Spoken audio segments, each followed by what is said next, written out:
She is one of South Korea's most evil killers. She murdered her ex-husband in front of their son and then spent 23 hours dismembering his body. I'm True Crime Caitlin, and this is the murder of Mr. Kang. Go Yoo-jeong was born and raised on the beautiful island of Jeju, South Korea. While attending college on the island, Go would meet Mr. Kang and the two immediately hit it off. They began to date and friends of the couple would describe them as appearing very happy. They loved to go on holidays, travelling together. They spent a lot of their free time doing volunteering work. And all round, they were just like the picture perfect couple. After around 5 years of dating, the two would tie the knot, and this is when things began to change. After returning back home from their honeymoon, Go's personality shifted. She was no longer the happy-go-lucky woman that Mr. Kang had fallen in love with. She was now a woman who was always very irritable and would often snap at him. In fact, they actually missed their first flight home from their honeymoon because she wanted to stay in the airport in duty-free to go shopping. Kang tried to see past these changes.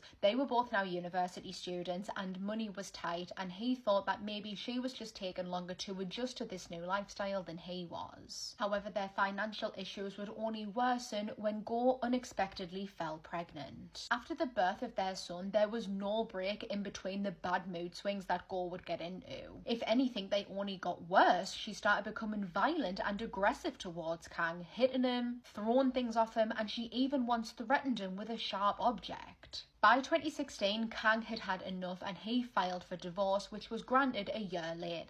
Custody of their son was awarded to Go as she was working and Kang wasn't at this moment in time, and so he was deemed financially unstable. Despite this, however, he was granted visitation with his son as ordered by the court, but Go would make that visitation mission impossible. She would never pick up the phone anytime Kang rang, and when he came knocking at her door, she wouldn't answer. She would also decide to just not turn up to court regarding the visitation. This went on for 2 long years, Kang doing everything he can to try and get access to his son, when out of the blue, he received a text message from Go. She was asking him if he wanted to go away on a couple of nights away, all 3 of them. They were going to spend some quality time together like a proper happy family. Elated at the invitation and the offer to go and see his son, Kang couldn't have said yes quick enough. As he was excitedly packing a case ready for the next couple of days away, Go was inside of a shop buying items which were later described as being part of a murder kit. This included acid, rubber gloves, a saw, and other tools. On the 25th of May 2019, Go, Kang and their son all arrived at a guest house that Go had booked.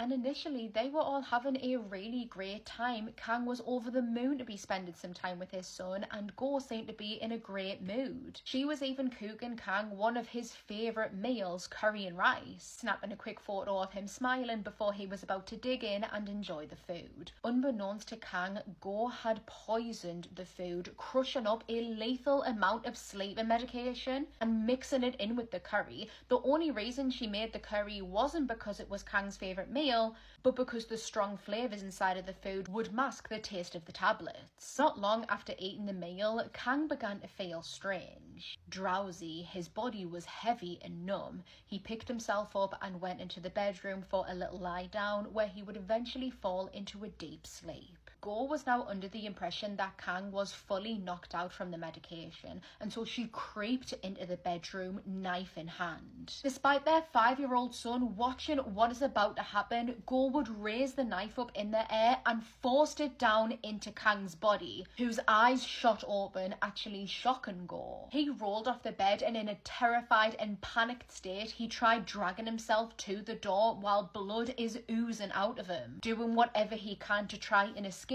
Go, but she quickly towered over him and proceeded to stab him in an uncontrollable frenzy until he was dead. The next morning, the little boy would be taken to his grandparents' house, while Go returned back to the guest house to begin the task of getting rid of Kang's body and clearing the crime scene. She would spend the next 23 hours not only extensively dismembering Kang, but physically cutting away the fat and the muscle away from his bones till Kang was no more than a skeleton. She would dispose of Kang's remains by stuffing them into some plastic bags. Some of the plastic bags were put just in the bin area of the guest house, while others were tossed into the ocean. Once back at the house, she meticulously scrubbed it from top to bottom, getting rid of each and every drop of blood that was visible to the naked eye, along with any DNA and any fingerprints.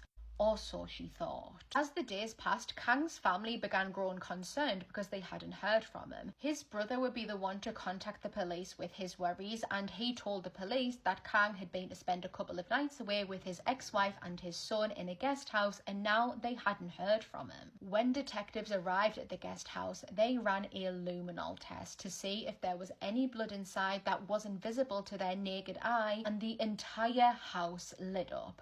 Blood was discovered in the kitchen, in the bathroom, in the living room. It was discovered in the bedroom in a dragon motion, and it was also discovered on the roof, which just shows how much force each stab was delivered with. Go Yu-jeong would be arrested and charged with the murder of Mr. Kang.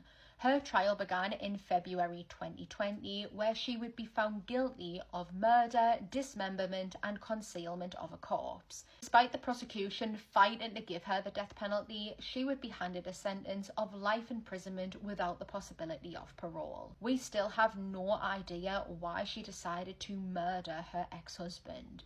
It is believed because of his persistence in wanting to see his son, although we will never really know.